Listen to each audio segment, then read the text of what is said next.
Family part 15। क्या कर रही थी तू? कितनी बार समझाया है कि ऐसे किसी से भी मत उलझा कर।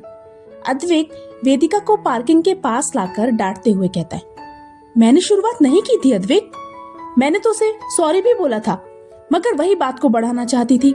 वेदिका अद्विक को समझाते हुए कहती है, अगर वो बात को बढ़ाना भी चाहती थी तो तू चुप हो जाती, सुन लेती थोड़ा।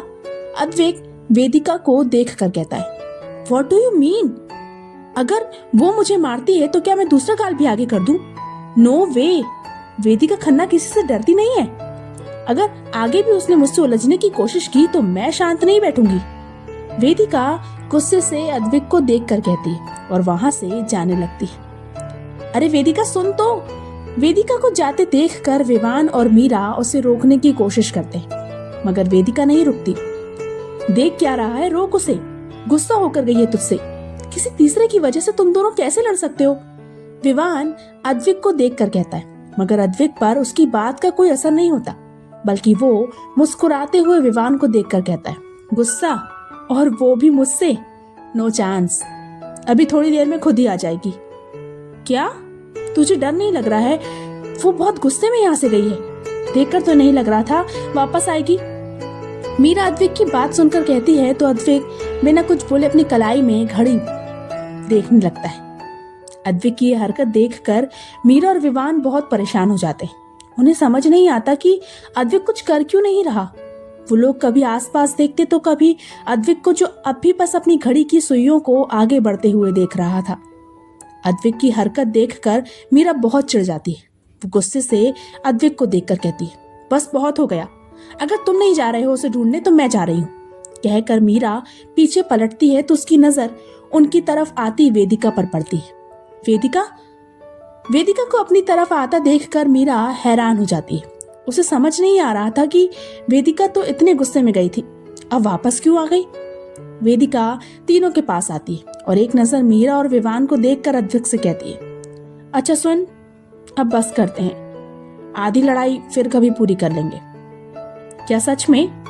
वेदिका की बात सुनकर अद्विक उसे देखकर कहता है तो वेदिका मासूम सा चेहरा बनाकर कहती, ठीक है तो फिर आजा, साथ में घर चलते हैं।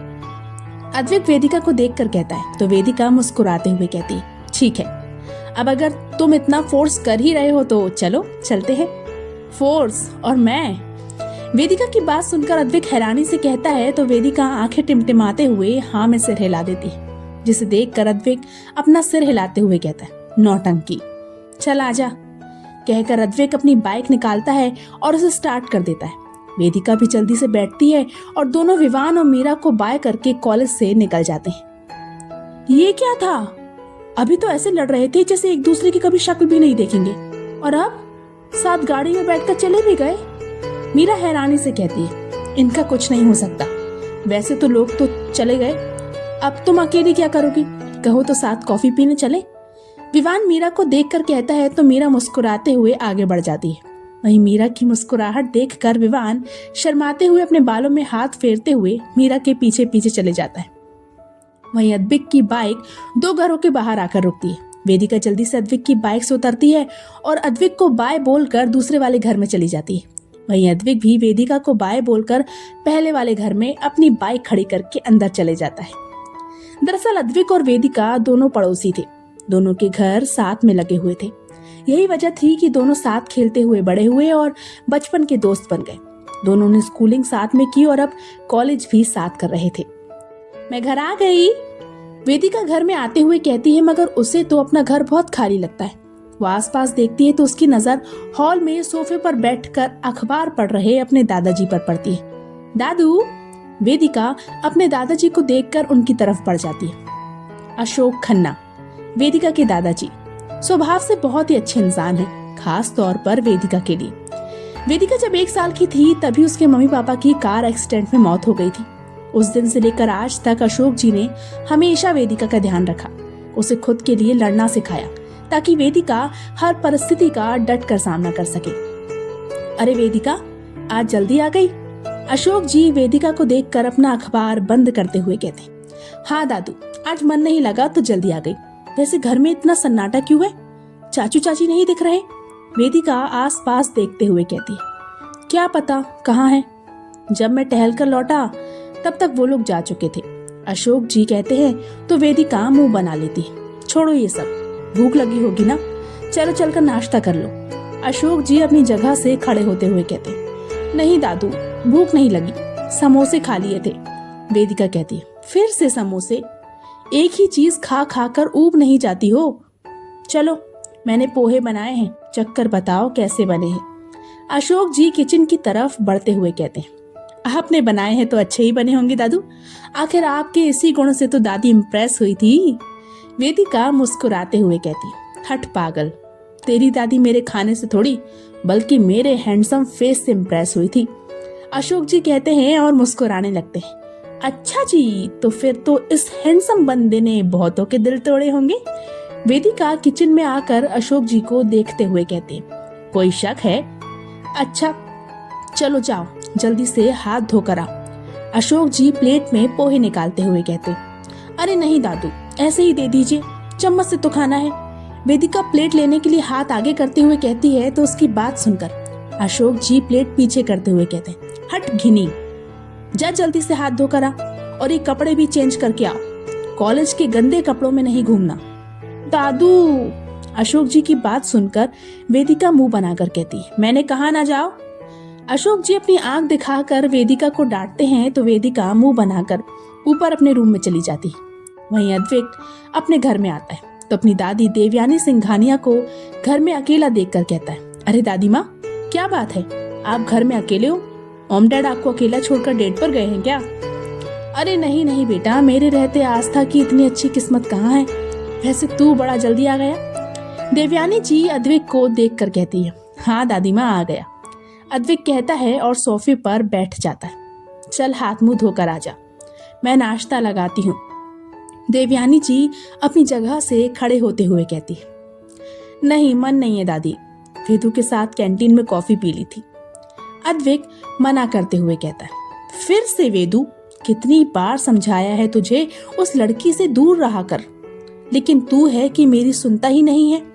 अद्वैत के मुंह से वेदिका का नाम सुनकर देवयानी जी चिढ़ते हुए कहती, दादी माँ, आप वेदू से इतना चिढ़ते क्यों हो? जब से होश संभाला है तब से आपको वेदू से नफरत करते हुए देखा है, आखिर आपको वेदू से प्रॉब्लम क्या है?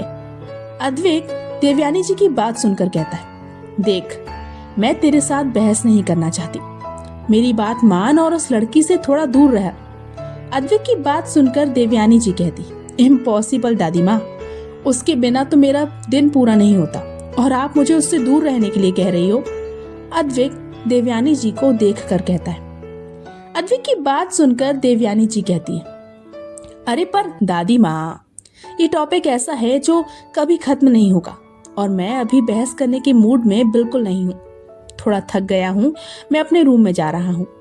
देवयानी जी की बात काटकर अद्वैत कहता है और अपनी जगह से खड़े होकर ऊपर अपने रूम की तरफ चले जाता है। यम, क्या टेस्टी पोहे बने हैं दादू, सचमुच आपके हाथ में जादू है, आपकी कुकिंग स्किल्स कितनी अच्छी है। वेदिका पोहे खाते हुए कहती, और तुम्हारी कुकिंग स्किल्स बिल्कुल जीरो, इतनी बड़ी हो गई हो चाय तक बनाते नहीं आता।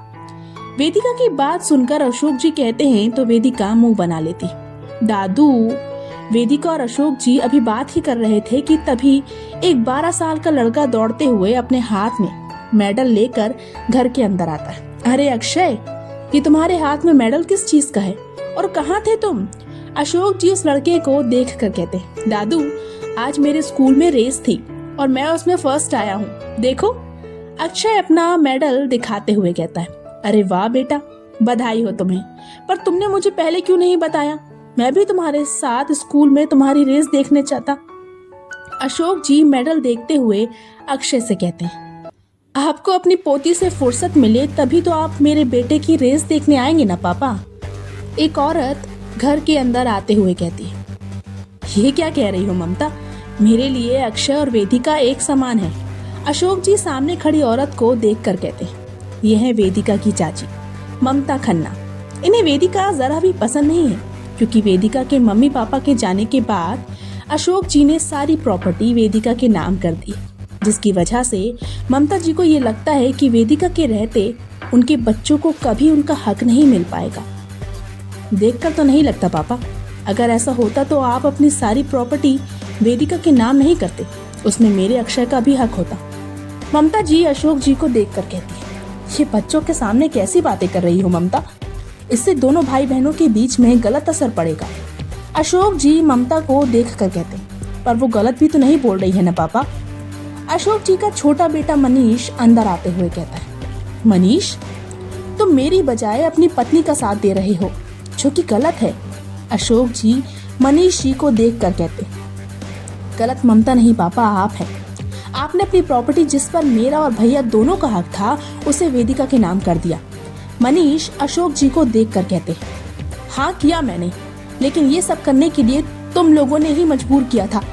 देखा था मैंने, बिन माँ बाप की बच्ची जिसके माँ बाप को गए हुए 2 दिन भी नहीं हुए थे, कैसा सलूक किया था तुमने उसके साथ। अगर मैं ऐसा नहीं करता तो तुम लोग तो कब का वेदिका को इस घर से बाहर फेंक देते। अशोक जी चिल्ला कर कहते तो उन्हें एकदम से खांसी आने लगती है, जिसे देखकर वेदिका उन्हें संभालते हुए कहती है, दादू प्लीज शांत हो जाइए प्लीज। वाह पापा वाह, अपनी गलती छुपाने के लिए आप हम पर गलत इल्जाम लगा रहे हैं। ममता जी अशोक जी को देखकर कहती है, गलत इल्जाम? अपने अंदर झांक कर देखो बेटा, खुद से पूछो, क्या तुमने कभी अक्षय और वेदिका में भेदभाव नहीं किया? इस बिन माँ बाप की बच्ची पर तुमने कभी थोड़ा सा भी ध्यान दिया है? आज भी याद है मुझे वो दिन जब 1 साल की वेदिका भूख से तड़प रही थी, रो रही थी, लेकिन तुम लोगों ने उस पर कोई ध्यान नहीं दिया, बल्कि उसे रोता बिलखता छोड़ दिया। कहते कहते अशोक जी की आंखें नम हो जाती। पापा, पुरानी बातें निकाल कर आप आज को बदल नहीं सकते। आज का सच यही है कि वेदिका ही आपकी फर्स्ट प्रायोरिटी है। मैं या मेरे बच्चे आपके लिए कोई मायने नहीं रखते। मनीष जी अशोक जी को देखकर कहते हैं और बिना कुछ सुने वहां से चले जाते हैं। अपने बेटे की ऐसी बातें सुनकर अशोक जी को बहुत बुरा लगता है और वो भी बिना कुछ बोले अपने कमरे में चले जाते हैं। अपने दादू और चाचू को इस तरह झगड़ा करते देखकर वेदिका का मन उदास हो जाता है। वो ममता जी को देखकर कहती है, चाची आप चिंता मत कीजिए, मैं एक दिन सब कुछ ठीक कर दूंगी। मैं दादू की प्रॉपर्टी वापस। वेदिका भी बोल ही रही थी कि ममता जी हाथ दिखाकर उसे रोक देती और उसे देखकर कहती, जब तक तुम इस घर में हो तब तक कभी कुछ ठीक नहीं हो सकता। कहकर ममता जी अक्षय को अपने साथ लेकर चली जाती है। वहीं ममता जी की ये बात वेदिका को किसी कांटे की तरह चुभी थी। उसकी आंखों में आंसू आ चुके थे। वो खुद को संभाल नहीं पाती और वहां से चली जाती है। जारी है तो क्या होगा आगे? आखिर ये कहानी कौन सा नया मोड़ लेने वाली है? जानने के लिए पढ़ते रहिए आरज़ू तेरे प्यार की। उम्मीद है ये कहानी आप लोगों को पसंद आ रही होगी। प्लीज़ मुझे सब्सक्राइब कीजिए, वीडियो को लाइक कीजिए, शेयर कीजिए और कमेंट कीजिए। Bye bye.